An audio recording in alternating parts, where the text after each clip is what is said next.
تو جبرائیل علیہ السلام نے کہا کہ اللہ نے مجھے بھیجا ہے، آپ پر سلام بھیجتا ہے اللہ، اور پوچھتا ہے کہ آپ کے رونے اور گریہ کرنے کی وجہ کیا ہے؟ تو آپ علیہ السلام نے کہا کہ میری امت راضی ہو۔ اور رب کیا فرما رہا ہے؟ اے نبی، ہم آپ کو اتنا دیں گے کہ آپ اپنے رب سے راضی ہو جائیں گے۔ بالکل 180 ڈگری ہے سر، پوائنٹ ٹو بی نوٹڈ۔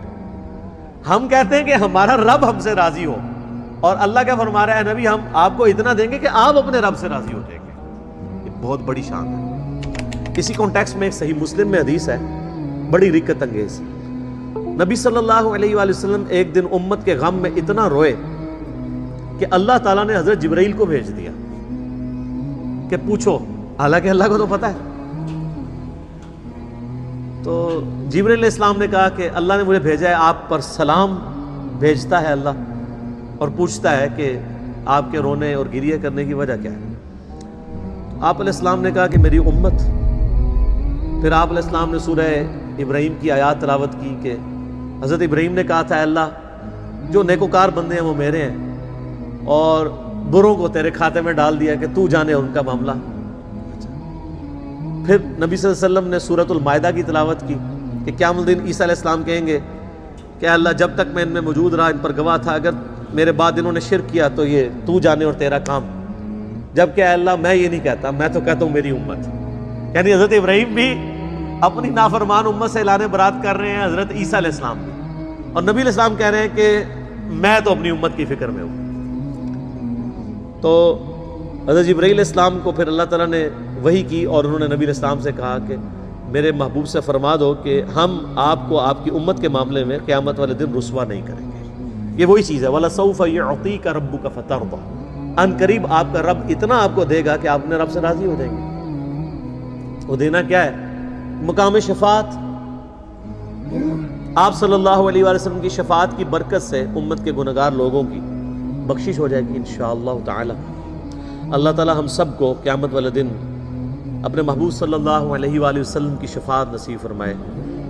آپ صلی اللہ علیہ وآلہ وسلم اور آپ کے اہل بیت کے ساتھ قیامت والے دن ہمیں محشور فرمائے، آمین۔ تو آپ کا رب ان قریب آپ کو اتنا دے گا کہ آپ اپنے رب سے راضی ہو جائیں گے۔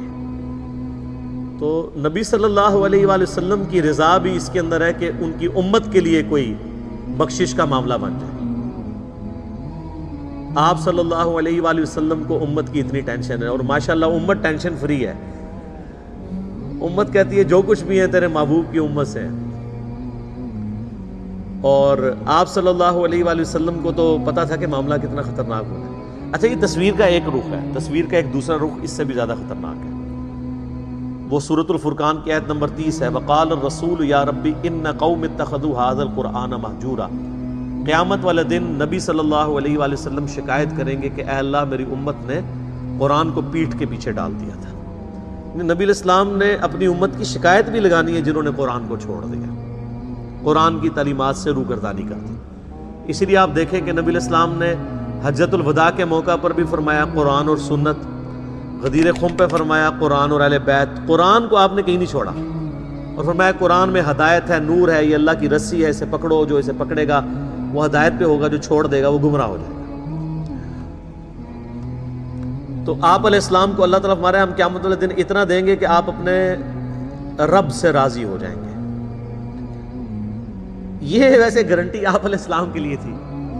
یہاں پہ لوگ کہتے ہیں نہیں فلاں بزرگ کے آپ مرید ہو جائیں، انہوں نے تو وعدہ کیا کہ میں اس وقت تک جنت میں نہیں جاؤں گا جب تک اپنے ماننے والوں کو نہ لے جاؤں۔ تو یہ تو گارنٹی صرف ایک شخص کے لیے ہے کہ جس کے ہاتھ پہ شفاعت کا دروازہ کھلنا ہے، جس کو اللہ نے راضی کرنا ہے۔ آپ کے بزرگ بابوں کو راضی کرنے کی کوئی اللہ نے گارنٹی نہیں لی ہوئی ہے، وہ تو اپنی بھی مغفرت کروا لیں تو بڑی بات ہے۔ اللہ پہ کسی کی کوئی دھونس نہیں ہے۔